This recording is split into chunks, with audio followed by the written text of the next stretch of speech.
This is Radish Alley. Radish Alley is a paper alley in the borough of Southmont, and from 1977, from March of 1977 until, well, I guess it would have been about March of 2022, this was my driveway. I've used this land, I have maintained this land, I have done everything necessary to this land to make it mine, and my neighbors over here, the Gaboricks, and we're gonna go over there. Yeah, they have decided to take me to court, steal my land, and I can no longer ever park here. So we're gonna talk about that today. So, we're gonna talk about that today here on Johnny the Safety Guy. You notice there's a fence they have. Now, this land here, when they set out the borough and they marked the streets, they called this an alley. A lot of times when a borough or a municipality starts laying out streets, they take a map and they just start drawing them out. They don't take into account for any sort of topography, land, anything. So, what does that mean to me? What does that mean to you? What does that mean to everybody? Well, what it means is this. I can't use my driveway ever again. So, what happened in court was my neighbors, Bill and Nancy Gaborick, took me to court, my father to court, took us to court, and there is a court agreement, I guess, that splits our my driveway. It's not an alley. My driveway. It splits my driveway down the middle. Okay? Cool. They get half. I get half. But there is also an agreement that I did not agree to, and my father did not agree to. The judge told us this is the way it was going to be. Judge Timothy Creaney of the Cambria County Court System told us that this is the way it was going to be. They said that I block the alley by parking my pickup truck in my driveway like I have been for the past 40-some years. Well, my family, okay, I've only been driving since 1993, so I've only been physically parking here since 1993. That's when I turned 16. Used to park down there because we have a door for our house in there, so I used to drive down in and park there, okay, when I used to take groceries in. My Corvette there, yeah, it used to be parked right there. In fact, I will set my Corvette to work.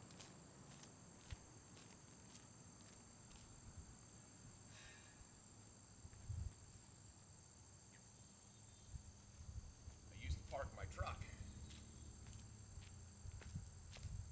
here. If anybody wanted to come and visit me, they could park here. Now,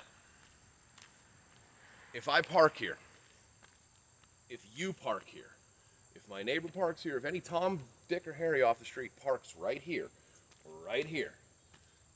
my neighbors will take a photograph and send it to the judge, and I will be thrown in jail for 90 days.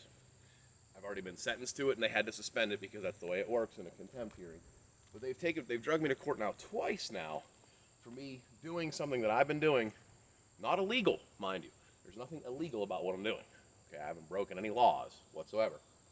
But the way the civil system works, the civil system can be very, very, very rude and very mean and very vindictive. And it started out because I told him no, okay? I have a Harley Davidson, and I used to drive it down here, and I'd turn around, and I'd back it into the garage. Okay, and well, my neighbor Bill, he decided that he wanted to grow some shrubs. Okay, he wanted to put some shrubs in, and like I said, I used to ride my motorcycle down along this way. Come down here, and I used to turn around, I used to back into the garage. Well, if somebody was running skid steer here, I don't know if you know what a skid steer is, but a skid steer is a tracked work vehicle. You know, it tracks like a tank. You ever saw what they did to grass when they got done? As soon as they turn them one time, it just rips the grass to shreds. And then he would have said, well, it's an alley, I don't have to fix it, it's on you. Okay, so what I did was I told him, no, you can work from your own nicely manicured yard. You can work from there, okay? And they did. They've done every bit of work from their side, okay? Because, like I said, in Pennsylvania, I don't know about in other states, but in Pennsylvania there's a rule called adverse possession, which means if you've taken care of land, and listen, if you own land, you got to make sure you don't have people doing this to you, okay? You can have a little patch of land. If somebody takes care of it for 21 years, it's theirs. It's not yours anymore. It's just that simple, okay? So, for 21 years, this was the boroughs, okay? This has been and was well, actually it wasn't the boroughs, it was the people, because the borough actually said, well, we have no stake in this, we have no claim in this, so it would have actually been the people who owned what was called the Haberlin Farm. It would have been theirs. The people who actually owned this before it was subdivided, it was theirs, and it still was theirs. I went to the recorder of deeds, or that office in the courthouse, and they said no. In fact, the people that technically the people that own that strip of land are the people that would have subdivided the land and owned it before subdividing it. That makes sense to me. Well, they're all dead and gone, so I guess they have to award it to somebody or give it to somebody, right? Well, the judge, like I said, well, you can have half and you can have half, and that should have been the end of it. Go about your merry day. But he decided to say, no, Mr. Clanchar, you cannot ever park there again like you used to. You are barred, and anybody parks there, I will punish you.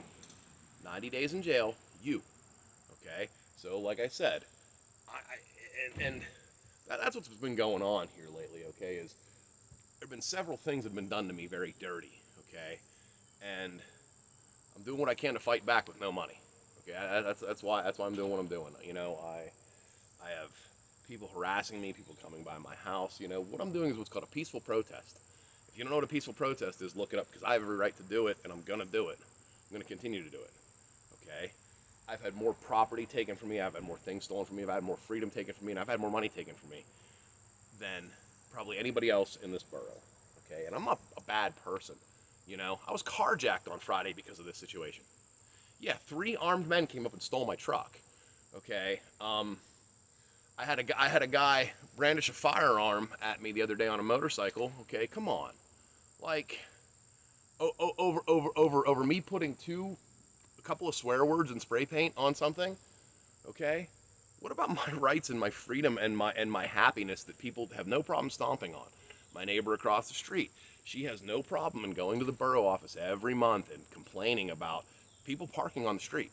And that has cost, everybody in the borough is going to lose their ability to park their trailer on their property because of my neighbor across the street. It's not because of me.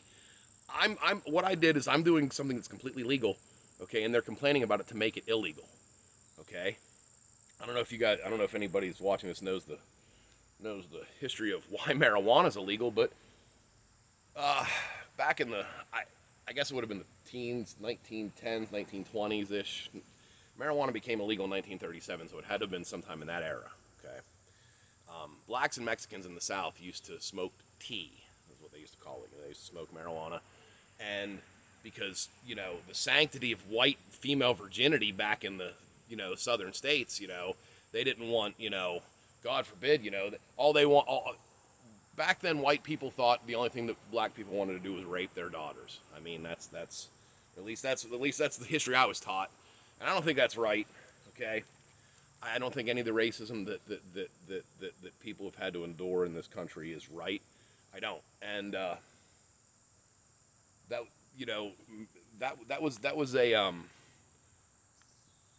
way to make a completely harmless activity completely and totally illegal. And there's no reason for that. And I'm getting off subject, but anyway, yeah. So this is my driveway. This is the situation. This is the problem. Okay. As I said, we got a fence down there now. They have no reason to get in here. Okay. They're very upset with me. They want me to move. They say I'm the problem. They actually like my mother. They will speak kindly to my father, but I've been putting up with this shit. Okay. They have a daughter that says she said some really nasty things about me, really evil things that like. Oh, the one that I get was when you were little, your mother used to come over here and cry and beg that you didn't have any friends, so we'd send David over there to play with you. I appreciate the youngest son of them staying out of this argument because him and I do have a history, and it's not a bad history. I mean, but the funny thing is, like, in school and stuff, okay, he used to say to me, like, before we get on the bus at the bus stop, here at home we're friends, but at school, because, you're not very cool, we're not friends, and I'm going to pick on you, and I'm going to say shit about you, and if you don't like it, well, too bad, because, I'm friends with the popular kids. Like, that's the way I got treated, okay? Like, yeah, you come and hang out with me and play with my toys after school, right? But, in school, you're going to be a prick. And people wonder why I am the way I am, right? You're getting what you created. You're getting everything you've given to me, okay? People want to ask me why I am the way I am with the cops. I just treat them the way they treat all of us, okay? That's exactly what I do. All I do is just treat them the exact same way that we're treated, and boy, they don't like it, do they?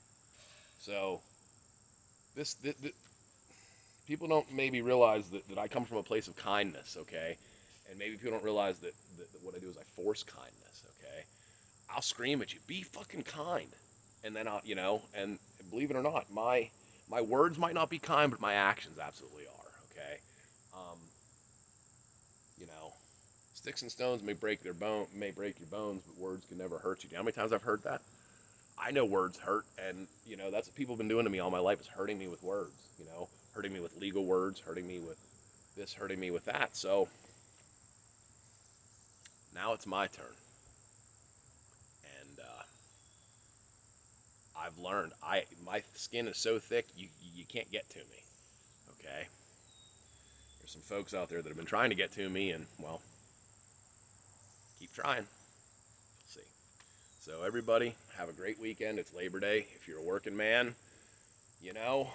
this weekend's for you. Do not if you're a blue collar guy, you're probably off on Monday, which is good. Okay, if you're a service worker, okay, if if you're a pizza guy or you're a waitress or whatever, you call off on Monday. You don't work. Okay. I was speaking with a very nice girl down at the grocery store yesterday about her position at the grocery store, because she was getting admonished for just standing there. Her boss was like, well, and she was new. I go to that grocery store pretty frequently, and she was new, and she, well, what we do is when we don't have customers, we do this, we do that, and we do this, and we do that. And I looked right at the girl with her boss standing there, and I said to her, you need to turn around to your boss and say to her, I get paid to do what I'm doing right now. Any more tasks that you put on me past this, you need to get out your wallet. You need to pay me more money. Okay? It's just that simple. I am hired to ring up groceries. That's it. Keep my station clean. So that's it. That is it. That is it. That is it. If you expect me to do anything more, then I expect you to pay me more. So us on the bottom need to start treating the people on top the way they treat us. Don't kiss their ass. Okay? Don't lick their boots. Okay?